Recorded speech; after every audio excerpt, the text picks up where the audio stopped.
GHG என்றால் என்ன என்பதை புரிந்து கொள்வோம்.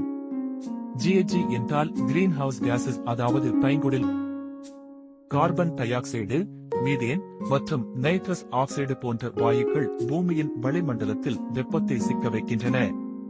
அது ஒரு போர்வை போல செயல்படுகிறது. இந்த செயல்முறை சூரிய ஒளியை உள்ளே அனுமதித்து வெப்பம் வெளியேறுவதை தடுத்துவிடுகிறது. இதன் விளைவாக பூமியின் வெப்பநிலை அதிகரித்து உலக வெப்பமடைதல் மற்றும் காலநிலை மாற்றம் ஏற்படுகின்றன. காடுகள் எரிதல், ஐஸ்கேப்புகள் உருகுதல் மற்றும் பருவ காலங்களில் மாற்றம் போன்ற நிகழ்வுகள் பெரும்பாலும் இந்த பைங்குடில் வாயுக்கள் காரணமாக ஏற்படுகின்றன.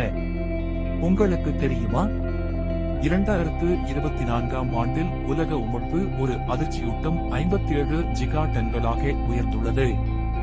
ஆம், இது ஜிகாடன் ஆகும். ஒரு ஜிகாடன் என்பது 1 பில்லியன் மெட்ரிக் டன் என்றே பொருள், அதாவது 1க்கு பின்பு 9 பூஜ்ஜியங்கள்.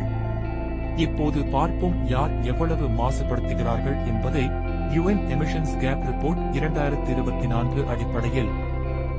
மிகப்பெரிய பங்களிப்பாளர் எரிசக்தி உற்பத்தி நிலையங்கள், நிலக்கரி மற்றும் எரிவாயு 26%, அதாவது 15 GT. அடுத்த மிகப்பெரிய பங்களிப்பு போக்குவரத்து துறை, வாகனங்கள், விமானங்கள், கப்பல்கள் மற்றும் பிற போக்குவரத்து முறைகள் மூலம் 15%. மீதேன் மற்றும் நைட்ரஸ் ஆக்சைடு உமிழ்வு, கால்நடை வளர்ப்பு, உரங்கள் மற்றும் நெல் பயிர்கள் மூலம் 11%. தொழில்கள் மொத்தத்தில் 30% பங்களிக்கின்றன. இதிலிருந்து உற்பத்தி துறைகள் 11%, எரிபொருள் உற்பத்தி 10% மற்றும் தொழில்துறை செயல்முறைகள் 9% பங்களிக்கின்றன. நில பயன்படுத்தல், காடுகள் அழித்தல் மற்றும் சீரழிவு மூலம் 7%. வீடுகள் மற்றும் அலுவலகங்களில் வெப்பமூட்டல், குளிரூட்டல் பயன்பாடு 6%. கழிவு மேலாண்மை நடவடிக்கைகள் மூலம் 4%. இந்த எண்ணிக்கைகள் வெறுமனே புள்ளி விவரங்கள் அல்ல, இது நம்மை விழிப்பூட்டும் எச்சரிக்கை. இந்த வீடியோவை பகிருங்கள், மாற்றத்தின் ஒரு பகுதியாக இருங்கள்.